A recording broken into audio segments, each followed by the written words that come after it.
एक ऐसा देश जो आकार में दुनिया का सबसे बड़ा देश है, इतना विशाल कि इसकी सीमाएं 2 महाद्वीपों में फैली हुई हैं, जहां सर्दियों में तापमान -50 डिग्री सेल्सियस तक गिर जाता है, यानी ठंड इतनी कि हड्डियां भी जम जाएं।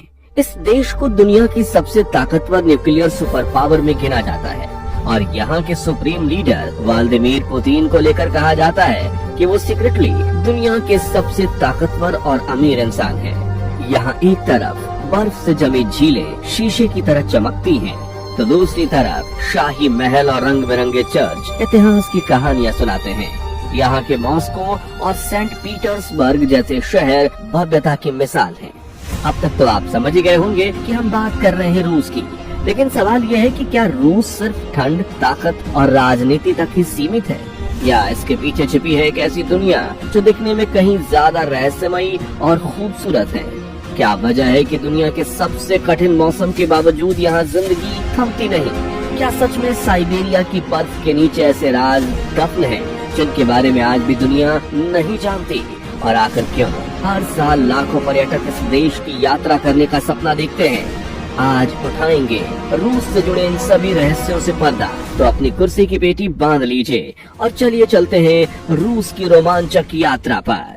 रूस, जिसे आधिकारिक रूप से रशियन फेडरेशन कहा जाता है, ये दुनिया का सबसे बड़ा देश है जो यूरोप और एशिया दोनों महाद्वीपों में फैला हुआ एक अंतर महाद्वीपीय राष्ट्र है। लगभग 17.1 मिलियन वर्ग किलोमीटर में फैला ये देश इतना विशाल है कि अकेले ही पृथ्वी के टोटल लैंड एरिया का लगभग 8वां हिस्सा कवर करता है।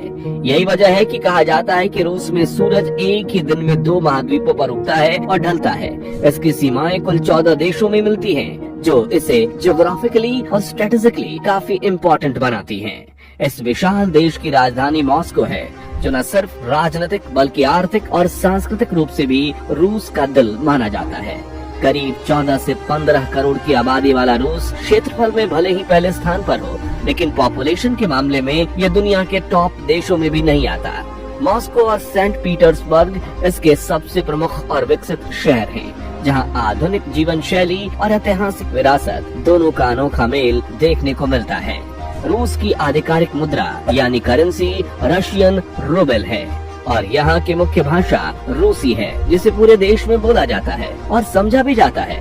हालांकि इसके अलावा कई स्थानीय भाषाएं भी मौजूद हैं। इसी देश की एक बेहद खास बात है कि इसके 11 अलग अलग टाइम जोन्स हैं, यानी जब रूस के एक हिस्से में सुबह होती है तो दूसरे हिस्से में रात, जो इसकी विशालता का सबसे बड़ा उदाहरण है। शिक्षा और विज्ञान के क्षेत्र में भी रूस की पहचान काफी पावरफुल रही है। यहाँ का लिटरेसी रेट लगभग 99% है और साइंस, स्पेस और टेक्नोलॉजी में रशिया दुनिया का कई महत्वपूर्ण योगदान देने वाला देश है। हेल्थ केयर की बात करें तो रूस में सरकारी योजनाओं के तहत बड़ी आबादी को बुनियादी चिकित्सा सुविधाएं उपलब्ध कराई जाती हैं। सांस्कृतिक रूप से रूस एक बहुधार्मिक और बहुसांस्कृतिक समाज है, जहां रशियन ऑर्थोडॉक्स क्रिश्चियनिटी प्रमुख धर्म है, लेकिन इसके साथ साथ इस्लाम, बौद्ध और अन्य धर्म को मानने वाले लोग भी यहाँ हैं। रूसी समाज में परिवार, परंपरा, मेहमान नवाजी को काफी महत्व दिया जाता है। यही वजह है कि यह देश जितना कठोर मौसम के लिए जाना जाता है, उतना ही अपने लोगों की गर्मजोशी और मजबूत जीवन शैली के लिए भी पहचाना जाता है। चलिए अब चलते हैं रूस की भौगोलिक यात्रा पर, जहां हर कदम पर आपको ऐसे मेस्मराइजिंग नेचुरल सीन्स दिखेंगे जो किसी फिल्म की दुनिया से कम नहीं लगते। और कई जगह तो ऐसी भी हैं जो आज भी अपने भीतर रहस्य और अनसुलझी कहानियां छुपाए बैठी हैं। रूस की इस विशालता और विविध भूमि को समझने के लिए इसे आमतौर पर 6 प्रमुख भौगोलिक क्षेत्रों में बांटा जाता है। कोला कारेलियन क्षेत्र, रूसी मैदान, यूराल पर्वत, पश्चिमी साइबेरिया मैदान, मध्य साइबेरिया पठार और दक्षिण व पूर्व के पर्वतीय क्षेत्र। यही 6 हिस्से मिलकर रूस को एक ऐसा देश बनाते हैं जहां हर क्षेत्र एक अलग दुनिया जैसा महसूस होता है। कहीं बर्फीला साम्राज्य है, कहीं अनंत जंगल, कहीं उपजाऊ मैदान तो कहीं सक्रिय ज्वालामुखियां। सबसे पहले बात करते हैं कोला कारेलियन क्षेत्र की, जो रूस के उत्तर पश्चिमी हिस्से में स्थित है। इसमें कोला प्रायद्वीप और कारेलिया शामिल है और ये बाल्टिक शील्ड का हिस्सा माना जाता है, जो प्राचीन और कठोर चट्टानों से बना है। यहाँ की धरती पर आपको टुंड्रा, बोरियल जंगल, हजारों झीलें और छोटी छोटी पहाड़ियाँ देखने को मिलेंगी। सर्दियों में ये इलाका पूरी तरह बर्फ से ढक जाता है और कई महीनों तक सूरज ठीक से दिखाई भी नहीं देता। लेकिन रात होते ही आसमान में चमकती हुई नॉर्दर्न लाइट्स इस जगह को किसी जादुई दुनिया में बदल देती है। यही वजह है कि आज ये क्षेत्र एडवेंचर टूरिज्म और नेचर फोटोग्राफी के लिए बेहद खास माना जाता है। इसके बाद आता है रूसी मैदान, जिसे रशियन प्लेन भी कहा जाता है। ये पूर्वी यूरोप का एक विशाल और ज्यादातर समतल क्षेत्र है जो यूराल पर्वत से लेकर रूस की पश्चिमी सीमाओं तक फैला हुआ है।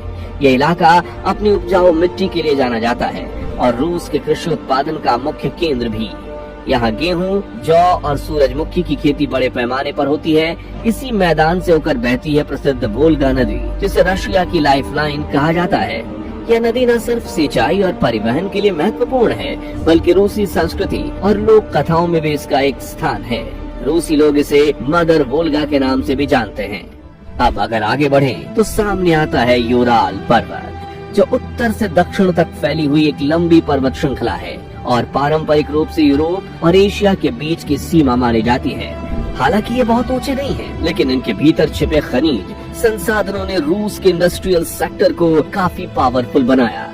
यहाँ लोहा, कोयला, सोना और कई तरह के प्राकृतिक संसाधन पाए जाते हैं। यही कारण है कि इस क्षेत्र के आसपास कई बड़े औद्योगिक शहर भी विकसित हुए। यूराल पर्वत को पार करते ही आप पहुंच जाते हैं रूस के सबसे रहस्यमयी और विशाल हिस्से साइबेरिया में। यहाँ का पहला बड़ा क्षेत्र है पश्चिमी साइबेरियाई मैदान, जो दुनिया के सबसे बड़े समतल मैदानों में से एक है। ये उत्तर में आर्कटिक महासागर से लेकर दक्षिण में अलाताई पर्वतों की तलहटी तक फैला हुआ है। इस क्षेत्र का बड़ा हिस्सा दलदली है और यहाँ पर टुंड्रा, टैगा और स्टेपी जैसे प्राकृतिक क्षेत्र मिलते हैं। लेकिन इस क्षेत्र की असली ताकत इसके नीचे छिपे तेल और गैस के विशाल भंडार हैं, जो रूस की अर्थव्यवस्था की रीढ़ माने जाते हैं। इसके बाद आता है मध्य साइबेरियाई पठार, जो येनिसेई और लेना नदियों के बीच फैला हुआ है। एक विशाल और उबड़-खाबड़ पठारी क्षेत्र। यहाँ दूर दूर तक फैले घने जंगल, जमी हुई नदियाँ और वीरान इलाके आपको ऐसा महसूस कराते हैं जैसे आप किसी दूसरी दुनिया में आ गए हों। इस क्षेत्र में पुटोराना प्लेटो, जो अपनी प्राकृतिक सुंदरता और अलग थलग स्थिति के कारण यूनेस्को वर्ल्ड हेरिटेज साइट में शामिल है। हालांकि यहाँ की कठोर जलवायु और कठिन भूगोल के कारण आज भी कई इलाके लगभग इंसानों से अनछुए हैं। अब बात करते हैं दक्षिण और पूर्व के पर्वतीय क्षेत्रों की। यहाँ रूस की कुछ सबसे ऊंची और खूबसूरत पर्वत श्रृंखलाएं स्थित हैं। इनमें काकेशस माउंटेन्स भी शामिल हैं, जहाँ स्थित माउंट एल्बरिस, जो 5,642 मीटर की ऊंचाई के साथ यूरोप की सबसे ऊंची चोटी है। इसके अलावा अल्ताई और सायन पर्वत और सुदूर पूर्व में स्थित काम चटका पेनिनसुला अपने सक्रिय ज्वालामुखी के लिए जाना जाता है। काम चटका में दर्जनों सक्रिय ज्वालामुखी हैं, जो आज भी समय समय पर विस्फोट करते हैं और ये क्षेत्र दुनिया के सबसे डायनामिक जियोलॉजिकल जोन्स में से एक माना जाता है। मित्रों, रूस के इन भौगोलिक क्षेत्रों के साथ साथ यहाँ के प्राकृतिक जोन भी बेहद खास है। उत्तर में फैला हुआ टुंड्रा क्षेत्र इतना ठंडा है कि यहाँ पेड़ नहीं उग पाते, केवल काई और छोटी झाड़ियाँ ही यहाँ जीवित रह पाती हैं। इसके ठीक नीचे आता है टैगा, जो दुनिया का सबसे बड़ा शंकुधारी जंगल है और पृथ्वी के लंग्स यानी फेफड़ों में से एक माना जाता है। यहाँ आपको भूरे भालू, भेड़िए और साइबेरियन टाइगर जैसे दुर्लभ जानवर देखने को मिल सकते हैं। इसके दक्षिण में फैले हुए स्टेपी के मैदान उपजाऊ घास के मैदान हैं, जहाँ कभी खानाबदोश जनजातियाँ रहती थीं और आज यहाँ बड़े पैमाने पर खेती होती है। वहीं कुछ दक्षिणी क्षेत्र में शुष्क और अर्ध रेगिस्तानी इलाके में मिलते हैं, जहाँ बहुत कम वर्षा होती है। अब अगर बात करें रूस की नदियों की, तो ये देश इस मामले में भी बेहद समृद्ध है। यहाँ की सबसे प्रसिद्ध नदी वोल्गा है, जो यूरोप की सबसे लंबी नदी है और रूस के कई बड़े शहरों से होकर गुजरती है। इसके अलावा लेना, येनिसेई और अमूर जैसी नदियाँ हजारों किलोमीटर तक बहती हैं और साइबेरिया के विशाल भूभाग को जीवन देती हैं। वहीं साइबेरिया में स्थित लेक बैकाल दुनिया की सबसे गहरी झील है, जिसकी गहराई लगभग 1,642 मीटर है। ये झील न सिर्फ गहराई में बल्कि पानी की मात्रा के हिसाब से भी दुनिया की सबसे महत्वपूर्ण मीठे पानी की झीलों में से एक है। यहाँ पृथ्वी के सतही मीठे पानी का लगभग 20% हिस्सा मौजूद है। इसके अलावा लाडोगा और ओनेगा झीलें यूरोप की सबसे बड़ी झीलों में गिनी जाती हैं। रूस की जलवायु भी इसकी तरह ही चरम और विविध है। यहाँ सर्दियाँ लंबी और बेहद कठोर होती हैं, खासकर साइबेरिया में, जहाँ तापमान -30 से -50 डिग्री तक गिर जाता है। कुछ क्षेत्रों में तो सर्दियां 6 से 8 महीने तक चलती हैं, वहीं गर्मियां छोटी लेकिन कुछ क्षेत्रों में सुहावनी होती हैं। और इसी कठोर जलवायु के बीच बसे हैं कुछ बेहद अनोखे रहस्यमयी शहर, जैसे ओईमयाकान, जिसे दुनिया की सबसे ठंडी बस्ती कहा जाता है, या याकत्स, जहाँ की जमीन हमेशा जमी रहती है और घर खम्भों पर बनाए जाते हैं। कुछ ऐसे भी इलाके हैं जहाँ लोग कम और रहस्य ज्यादा बसते हैं। अबेंडन्ड टाउन्स, पुराने सोवियत सेटलमेंट्स और वीरान जगहें जो आज भी अपने भीतर कई अनकही कहानियाँ समेटे हुए हैं। यानी रूस की ये ज्योग्राफी सिर्फ नक्शे पर बनी सीमाएं नहीं, बल्कि एक ऐसी विशाल, रहस्यमयी और जीवंत दुनिया है जहाँ हर क्षेत्र, हर नदी और हर पहाड़ एक नई कहानी सुनाता है। और यही इसे दुनिया की सबसे यूनिक एंड अट्रैक्टिव कंट्रीज में से एक बनाता है। अब अगर रूस को सही मायनों में समझना है तो इसके शहरों को जानना बेहद जरूरी है, क्योंकि यही वो जगह है जहाँ इस देश का इतिहास, आधुनिकता और संस्कृति एक साथ जीवित दिखाई देती है। सबसे पहले बात करते हैं रूस की राजधानी मॉस्को की। ये शहर सिर्फ एडमिनिस्ट्रेटिव नहीं बल्कि पूरे देश की पावर हब है। मॉस्को में मौजूद क्रेमलिन सिर्फ एक किला नहीं बल्कि रूस की ताकत का प्रतीक है। इसके ठीक सामने बना रेड स्क्वायर दुनिया के सबसे आइकॉनिक स्थानों में से एक है, जहां खड़े होकर आपको ऐसा लगता है जैसे इतिहास आपके सामने जीवित हो। मॉस्को की सबसे खास बात है इसकी मेट्रो, जिसे दुनिया की सबसे खूबसूरत मेट्रो सिस्टम में गिना जाता है। यहाँ स्टेशन किसी महल से कम नहीं लगते। आधुनिक गगनचुंबी इमारतों के बीच खड़े पुराने चर्च और महल इस शहर में पास्ट एंड फ्यूचर का अनोखा मेल दिखाते हैं। इसके बाद आता है सेंट पीटर्सबर्ग, जिसे रूस का सबसे खूबसूरत और सांस्कृतिक शहर कहा जाता है। ये शहर अपनी नहरों, पुलों और शाही आर्किटेक्चर के कारण वेनस ऑफ द नॉर्थ के नाम से जाना जाता है। यहाँ का विंटर पैलेस और स्टेट हेरिटेज म्यूजियम दुनिया के सबसे बड़े कला संग्रहों में शामिल है। लेकिन इस शहर की असली खूबसूरती तब सामने आती है जब यहाँ व्हाइट नाइट्स होती हैं, यानी गर्मियों में कई दिनों तक सूरज पूरी तरह डूबता ही नहीं और रात भी दिन जैसी लगती है। चलिए अब चलते हैं रूस के एशियाई हिस्से की तरफ, जहाँ बसा है नोवोसिबिर्स्क, जो साइबेरिया का सबसे बड़ा शहर है। ये शहर साइंस एंड रिसर्च का सेंटर है, जहाँ स्थित है मेगोरोडोक, रूस का सिलिकॉन वैली। यहाँ दुनिया के बड़े वैज्ञानिक शोध होते हैं और ये शहर दिखाता है कि साइबेरिया सिर्फ बर्फ और जंगल नहीं बल्कि नॉलेज और इनोवेशन की भूमि है। इसके अलावा यहाँ यकातेरिनबर्ग रशिया का काफी इम्पोर्टेंट शहर है, जो यूरोप और एशिया की सीमा के पास स्थित है। ये शहर औद्योगिक ताकत का प्रतीक है, लेकिन इतिहास में इसकी पहचान उस जगह के रूप में हुई जहाँ रूस के आखिरी शाही परिवार रोमनोव्स का अंत हुआ था। अब अगर हम रूस के सुदूर पूर्व की बात करें तो वहाँ स्थित है व्लादिवोस्तोक। ये शहर प्रशांत महासागर के किनारे बसा है और रूस का एक प्रमुख बंदरगाह है। यहाँ से प्रसिद्ध ट्रांस साइबेरियन रेलवे की यात्रा शुरू होती है या खत्म होती है। एक ऐसी ट्रेन यात्रा जो हजारों किलोमीटर तक फैली हुई है और जिसे दुनिया की सबसे लंबी रेल यात्रा कहा जाता है। इसके अलावा कजान शहर भी बेहद खास है, क्योंकि यहाँ आपको रूसी और इस्लामिक संस्कृति का अनोखा संगम देखने को मिलता है। यहाँ का Kazan Kremlin UNESCO world heritage site में शामिल है और इसकी वास्तुकला दोनों संस्कृतियों का मिश्रण दिखाती है। दक्षिणी रूस में स्थित सोची भी एक शानदार पर्यटन स्थल है। काला सागर के किनारे बसा ये शहर अपने समुद्र तटों और पहाड़ों के लिए प्रसिद्ध है। यही वो जगह है जहाँ 2014 के विंटर ओलंपिक्स हुए थे। यहाँ आप एक ही दिन में समुद्र और बर्फ से ढके पहाड़ दोनों का अनुभव कर सकते हैं। लेकिन रूस की असली रहस्यमय दुनिया इसके बड़े शहरों में नहीं बल्कि दूर बसे छोटे शहरों और गांवों में छिपी हुई है, जैसे ओईमयाकान, जिसे दुनिया की सबसे ठंडी बस्ती कहा जाता है। यहाँ तापमान -7 डिग्री सेल्सियस तक गिर चुका है, लेकिन इसके बावजूद लोग यहाँ रहते हैं, बच्चे स्कूल जाते हैं और लाइफ नॉर्मली चलती है। यहाँ की जिंदगी खुद में एक रहस्य है कि इतनी ठंड में भी इंसान कैसे जीवित रह सकता है। इसी तरह याकुत्स्क एक ऐसा शहर जो हमेशा जमी हुई जमीन यानी परमाफ्रॉस्ट पर बसा हुआ है। यहाँ की इमारतें जमीन में नहीं बल्कि खंभों पर खड़ी की जाती हैं ताकि गर्मी से जमीन न पिघले। सर्दियों में यहाँ गाड़ियाँ बंद नहीं की जाती, क्योंकि अगर इंजन बंद हुआ तो वो दोबारा चालू नहीं होगा। और फिर आता है रूस का एक बेहद रहस्यमय स्थान नोरिल्स्क। यह दुनिया के सबसे उत्तरी और सबसे प्रदूषित शहरों में से एक है, जहाँ साल के कई महीने तक सूरज दिखाई नहीं देता। ये शहर आम पर्यटकों के लिए लगभग बंद है और यहाँ की जिंदगी कठोर परिस्थितियों के कारण बेहद अलग है। रूस में कुछ ऐसे स्थान भी हैं जिन्हें घोस्ट टाउन्स भी कहा जाता है।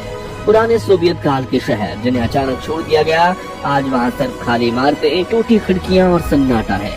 लेकिन वो सन्नाटे भी एक कहानी सुनाते हैं, एक ऐसे समय की जो अब इतिहास बन चुका है। अगर रूस के लोगों की बात करें तो यहाँ के लोगों के जीवन में खेल सिर्फ मनोरंजन नहीं बल्कि पैशन और प्राइड का हिस्सा है। रूस में खेलों की कल्चर बेहद पावरफुल है और यहाँ के लोग बचपन से ही फिजिकली एक्टिव रहने पर जोर देते हैं। फुटबॉल, आइस हॉकी, बास्केटबॉल और वॉलीबॉल जैसे खेल यहाँ बड़े उत्साह के साथ खेले जाते हैं और देखे भी जाते हैं। खासकर आइस हॉकी तो रूस की पहचान बन चुका है। सर्दियों में जमी हुई झीलों पर बच्चे से लेकर बड़ों तक हॉकी खेलते नजर आ जाते हैं। इसके अलावा रूस में कुछ ऐसे खेल भी बेहद लोकप्रिय हैं जो इसकी जलवायु और परंपरा से जुड़े हुए हैं, जैसे पेथलॉन जिसे स्कीइंग और शूटिंग दोनों शामिल होते हैं, और बॉक्सिंग, रेसलिंग और शैम्बो जैसे मार्शल आर्ट्स भी यहाँ खूब पसंद किए जाते हैं। सैम्बो तो रूस का अपना ट्रेडिशनल मार्शल आर्ट है जो सेना और सुरक्षा बलों में भी इस्तेमाल किया जाता है। रूस के खिलाड़ियों ने अंतर्राष्ट्रीय स्तर पर भी अपना लोहा मनवाया है। टेनिस, एथलेटिक्स और जिम्नास्टिक जैसे खेलों में रूसी एथलीट्स ने कई बार ओलंपिक और विश्व प्रतियोगिताओं में शानदार प्रदर्शन किया है। खासकर जिम्नास्टिक में रूस का दबदबा हमेशा से रहा है। लेकिन अगर किसी खेल ने रूस को पूरी दुनिया में एक अलग पहचान दिलाई है तो वो है फिगर स्टैकिंग, खास तौर पर पेयर स्टैकिंग और आइस डांसिंग। यहाँ के स्केटर्स बर्फ पर ऐसी परफॉर्मेंस देते हैं जो खेल से ज्यादा कला का प्रदर्शन लगता है। और अब बात करें रूस के त्योहारों की तो ये देश अपने रंग बिरंगे और भव्य त्योहारों के लिए भी पूरी दुनिया भर में जाना जाता है। खास बात यह है कि यहाँ के ज्यादातर त्योहार या तो कड़ाके की ठंड में मनाए जाते हैं या फिर मौसम के बदलाव के साथ जुड़े होते हैं, जो इन्हें और भी खास बना देते हैं। रूस में सबसे बड़ा और सबसे महत्वपूर्ण जश्न होता है नए साल का, जो दिसंबर के आखिरी दिनों में शुरू होकर जनवरी के पहले हफ्ते तक चलता है। इस दौरान रेड स्क्वायर और नेवा रिवर के आसपास शानदार आतिशबाजी होती है। पूरा शहर रोशनी से जगमगा उठता है और लोग 0 से भी कम तापमान में सड़कों, पार्कों और चौकों पर इकट्ठा होकर रात भर जश्न मनाते हैं। इसके ठीक बाद आता है ऑर्थोडॉक्स क्रिसमस, जो 7 जनवरी को मनाया जाता है। यह रशियन ऑर्थोडॉक्स चर्च की परंपराओं के अनुसार मनाया जाता है, जिसमें चर्च में आधी रात की प्रार्थनाएं और पारंपरिक अनुष्ठान होते हैं। लंबी और ठंडी सर्दियों के बीच रूस में विंटर फेस्टिवल भी मनाया जाता है, जो दिसंबर से जनवरी तक चलता है। इस दौरान लोग पारंपरिक ट्रोइका यानी 3 घोड़ों वाली बर्फीली सवारी का आनंद लेते हैं और बर्फ से बनी विशाल मूर्तियां पूरे शहर को एक आर्ट गैलरी जैसा बना देती है। और फिर आता है रूस का सबसे रंगीन और मस्ती भरा त्योहार मास्लेनिस्टा, जिसे पेन केक वीक भी कहा जाता है। ये फरवरी से मार्च के बीच मनाया जाता है और सर्दियों के अंत तक तथा बसंत के स्वागत का प्रतीक है। इस दौरान पूरे देश में कार्निवल जैसा माहौल होता है। Parade, live music, traditional dance और सबसे खास बिल्ली यानी पेन केक, जिसे तरह तरह के टॉपिंग्स के साथ खाया जाता है। इसके अलावा रूस में कुछ और बेहद खास त्योहार मनाए जाते हैं जो इसकी संस्कृति और गहराई को दिखाते हैं, जैसे विक्ट्री डे जो 9 मई को मनाया जाता है। ये दिन वर्ल्ड वॉर 2 में जीत की याद में मनाया जाता है। इस दिन मॉस्को में भव्य मिलिट्री परेड होती है, जिसमें रूस अपनी ताकत और इतिहास दोनों को दुनिया के सामने दिखाता है। वहीं रशिया डे जो 12 जून को मनाया जाता है, देश के राष्ट्रीय गौरव और एकता का प्रतीक है। इस दिन पूरे देश में कॉन्सर्ट्स, कल्चरल इवेंट्स और फायरवर्क्स होते हैं। अगर कुछ अनोखा देखना है तो white night festival Saint Petersburg में जरूर देखने लायक है। गर्मियों में जब सूरज पूरी तरह डूबता नहीं, तब ये शहर रात में भी जगमगाता रहता है।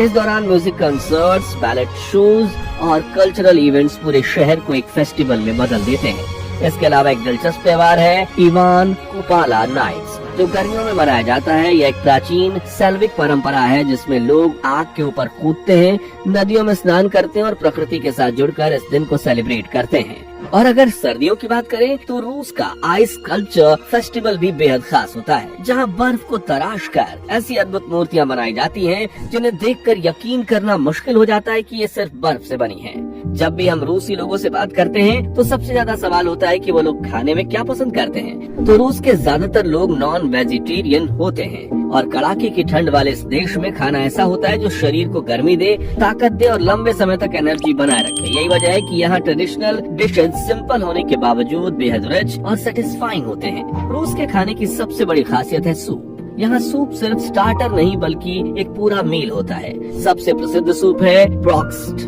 जो चुकंदर से बनता है और अपने गहरे लाल रंग और खट्टे मीठे स्वाद के लिए जाना जाता है। इसके अलावा शची नाम का गोभी से बना सूप भी बहुत लोकप्रिय है, जो सदियों से रूसी खान पान का हिस्सा रहा है। अब अगर मेन डिशेस की बात करें तो पेलमेनी रूस का सबसे फेमस डिश माना जाता है। ये छोटे छोटे डम्पलिंग्स होते हैं जिन्हें आटे में भरकर उबाला जाता है और सावर क्रीम के साथ खाया जाता है। ठंड के मौसम में ये डिश घर में बनती है। इसके अलावा रूस में क्रीमी सॉस के साथ पकाया गया मांस, पास्ता या चावल परोसा जाता है। वहीं ब्लिनी यानी कि पतले पेनकेक रूस में बेहद पॉपुलर है। इन्हें मीठा भी खाया जाता है और नमकीन भी, जैसे शहद जैम या सावर क्रीम के साथ। और अगर स्ट्रीट फूड या क्विक स्नैक्स की बात करें तो पिरोजिकी काफी लोकप्रिय है। ये छोटे छोटे स्टफ्ड बन्स होते हैं जिनमें आलू, मशरूम, पत्ता गोभी या मीठी फिलिंग्स भरी जाती है। रूस के खाने में ब्रेड का भी बहुत महत्व है। यहाँ अलग अलग तरह की ब्रेड मिलती है, खासकर काली ब्रेड यानी कि रे ब्रेड, जो स्वाद में थोड़ी खट्टी होती है और बेहद पौष्टिक मानी जाती है। और अगर ड्रिंक्स की बात करें तो सबसे पहले नाम आता है वोदका का, जो रूस की पहचान बन चुका है। इसके अलावा क्वास नाम का एक ट्रेडिशनल ड्रिंक भी बहुत लोकप्रिय है, जो हल्का फर्मेंटेड होता है और खासकर गर्मियों में पिया जाता है। चाय भी रूस की संस्कृति का अहम हिस्सा है। यहाँ लोग घंटों बैठकर चाय पीते हैं, बातचीत करते हैं और इसे एक सोशल एक्टिविटी की तरह एंजॉय करते हैं। और आखिर में बात करते हैं दुनिया के सबसे बड़े और ऐतिहासिक देश के इतिहास की। तो रूस नाम की जड़ें रस शब्द से बनी हैं, जिसका संबंध उन पूर्वी स्लाव लोगों से है और विकिंग व्यापारियों से, जो इस क्षेत्र में बसते थे। 9वीं सदी के आसपास पहला बड़ा राज्य बना कीवियन रस, जिसने 988 में रूढ़िवादी ईसाई धर्म अपनाया और यहीं से रूसी संस्कृति की नींव पड़ी। लेकिन ये राज्य ज्यादा समय तक एकजुट नहीं रह सका और 13वीं सदी में मंगोलों के आक्रमण ने इसे तोड़कर रख दिया। करीब 250 साल तक ये इलाका मंगोल शासन के अधीन रहा। इसी दौरान धीरे धीरे मॉस्को एक नई ताकत बनकर उभरा और 1480 तक मंगोलों से आजादी हासिल कर ली। इसके बाद 1547 में इवान द टेरिबल रूस का पहला तार यानी राजा बना। फिर आगे चलकर पीटर द ग्रेट ने रूस को पूरी तरह बदल दिया। उन्होंने सेना को मॉडर्न बनाया, पश्चिमी विचार अपनाए और सेंट पीटर्सबर्ग जैसे आधुनिक शहर की स्थापना की, जिससे रूस एक बड़ी यूरोपियन पावर बन गया। फिर आया 1917, जिसमें रूस में एक ऐसी क्रांति हुई जिसने सब कुछ बदल दिया। तार का शासन खत्म हुआ और व्लादिमीर लेनिन के नेतृत्व में सोवियत यूनियन की शुरुआत हुई। इसके बाद जोसेफ स्टालिन के दौर में तेज इंडस्ट्रियलाइजेशन हुआ, लेकिन इसके साथ ही भारी दमन और लाखों लोगों की जान भी गई। द्वितीय विश्व युद्ध के बाद सोवियत यूनियन एक ग्लोबल सुपर पावर बनकर उभरा और अमेरिका के साथ शीत युद्ध शुरू हुआ। इस दौरान अंतरिक्ष दौड़ से लेकर हथियारों की होड़ तक दुनिया 2 हिस्सों में बंट गई। लेकिन 1991 में सोवियत यूनियन टूट गया और आधुनिक रशियन फेडरेशन का जन्म हुआ। इसके बाद रूस ने खुद को फिर से खड़ा करने की कोशिश की और आज यह देश एक बार फिर दुनिया की सबसे ताकतवर शक्तियों में गिना जाता है। तो आज के लिए बस इतना ही। आपको रूस के शहर, वहाँ के लोग, त्योहार और कुदरती नज़ारे कैसे लगे और क्या आप कभी रशिया में ट्रैवल करने जाएंगे? कमेंट्स में बताइए। ये डॉक्यूमेंट्री इन्फॉर्मेटिव लगी हो तो इसे लाइक और शेयर करके 21,221 लाइक्स जरूर करवा दीजिए। और ऐसी रोमांचक वीडियोस के लिए हमारे चैनल को सब्सक्राइब करके नोटिफिकेशन बेल जरूर प्रेस कर दीजिए।